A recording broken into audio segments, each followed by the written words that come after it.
నాకే ఎందుకు ఇలా, నన్నే ఎందుకు ఇలా, నా పరిస్థితులే ఎందుకు ఇలా? అందరి జీవితాలు బాగానే ఉన్నాయి, అందరి లైఫ్లు బాగానే ఉన్నాయి, అందరి కుటుంబాలు బాగానే ఉన్నాయి, అందరికి అన్నీ దక్కినాయి, నాకెందుకు మాకెందుకు ఇవి దక్కలేదు, మేమెందుకు ఇలా ఉండాల్సి వచ్చింది అని నువ్వు ప్రశ్నిస్తే నీకు సమాధానం. దేవుడు అబ్రహామును కోరుకున్నట్టు, దేవుడు ఎస్తేరును కోరుకున్నట్టు, యోసేపును కోరుకున్నట్టు, పౌలును కోరుకున్నట్టు కొన్ని పాత్రలను స్పెషల్గా కోరుకుంటాడు దేవుడు. అందుకే వాళ్ళకి కొన్ని ప్రత్యేకమైన అనుభవాల్లో నుంచి తీసుకెళ్తాడు వాళ్ళని.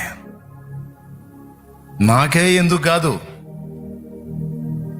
ఇన్ని నాకే ఇచ్చావంటే ఈ ధన్యత నాకే ఇచ్చినందుకు నీకు స్తోత్రం ప్రభువా అనుకో.